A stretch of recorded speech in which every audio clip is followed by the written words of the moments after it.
everybody, it's me. I'm here to talk about this for just a minute. I'm afraid my last video went on way too long. There's been a lot of talk about the Pound of Cure on the Facebook pages and in a video channel, a couple of video channels. It's been discussed, and they want to toss it into a list of fad diets. This is not a fad diet. This is not a fad diet. And because I talk about it on my channel doesn't mean that I think everybody can do it or should do it. I'm just letting you know that I'm glad I'm doing it. It works for me. It works for me because it helps keep me a little more focused and a little more structured.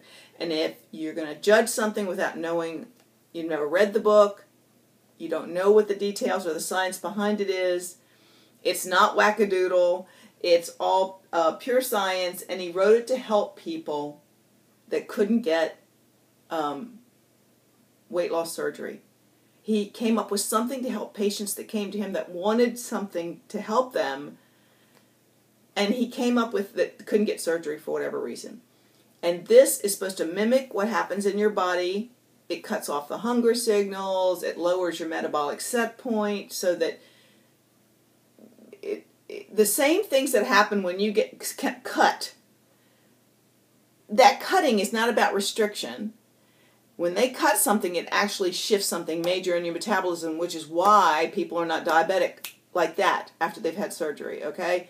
Something chemical goes on in your body really quickly after you've had these kind of surgeries, and or at least some of them, and it's not just restriction. And by doing this kind of a approach, you can kind of rewire your body to interpret things a different way, and it helps you, you know, eat healthier, not have cravings, and blah, blah, blah, blah. And yes, it's mostly vegetables. I mean, you eat protein, but your first thing is unlimited pound to 2 pounds of vegetables a day, eventually, and unlimited fruit. And by doing the fruit, it gets you off sugar cravings for other kind of things that are intensely sweet, which we don't need to be eating. It's not chemically processed, prepackaged food. It's real whole foods you go to the store and get. A fad diet is something you can't live with. You can live with this. This is the way I ate anyway, but I didn't eat enough vegetables, and I felt guilty about fruit. This freed me up a lot. And I can eat lentils if I want, or beans, and not just eat protein, meat. If I don't want to eat flesh, I don't eat flesh. If I do, I do. Eggs are always on it, so there's protein in this diet. I just wish people would stop and read before they judge, because if you haven't read it, you don't know. It's a metabolic reset diet, and it's to help you. You do the first 2 weeks of detox, which people find challenging, but the point is, if you can, we did a lot longer than 2 weeks of changing what we ate after we had surgery. If you can do that, you can do this. It's the same thing. You just have to set your mind to it, and it's not very hard. And it teaches you to do a lot of good things with vegetables and fruit. It's not a fad. It's not a fad diet.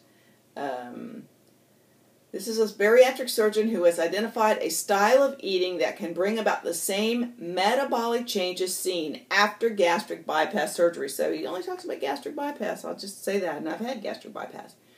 The shifts in your metabolism that block hunger and prevent weight loss plateaus after surgery can be obtained by focusing your diet on nutrient-rich foods like fruits and vegetables. This style of eating outlined shows you how to use food to control hunger, eliminate cravings, and prevent a slowdown in your metabolism that plagues typical starvation diets.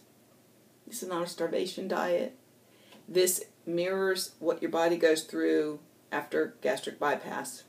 It also can help us who've had it and are in maintenance and have had some regain. There's nothing wrong with this diet. And I could do this forever. Actually, I will be doing this forever. It keeps real, whole, healthy, high-nutrient, low-calorie food at the forefront. And then after the 2 weeks, if you want to address each different station, go, I'm tired of giving up dairy and cheese and bread and corn and whatever things you didn't want to give up, that you stopped, sugar. You just do your pound of vegetables to 2 pounds and unlimited fruit and your protein and some nuts every day. And anything you want to add back in, just do one kind of a thing at a time and see if it affects your weight loss. If you don't need to lose any and you're happy maintaining and you can have a little yogurt here and there, have a little yogurt here and there. have a little of any of it. Just do it one station at a time and realize what it is that's going to set you off again. Oh, maybe I just can't have bread but every once in a while. That's fine.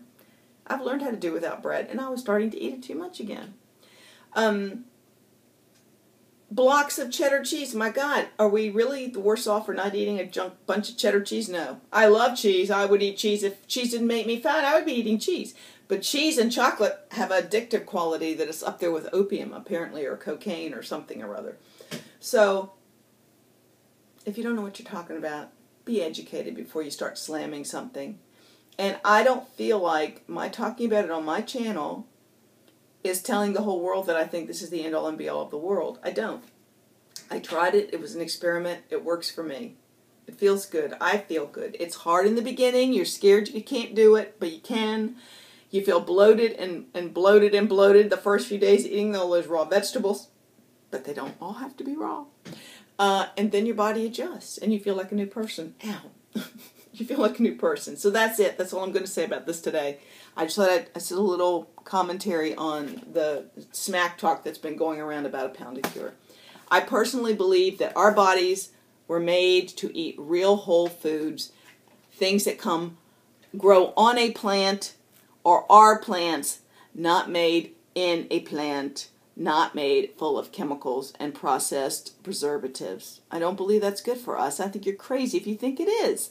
But that's your choice. You can do it. I just don't think you can actually say, this processed food full of preservatives, I believe, has the equal nutritional value for me as this whole, fresh item. You just can't say that. I just don't know how you can I don't know how you can say it. But if you can say it, say it. It's your free, you can say whatever you want. But I thank God I don't have to just eat chunks of meat and feel putrid all the time. Because I don't. All right. That's my story, and I'm sticking to it. See you later.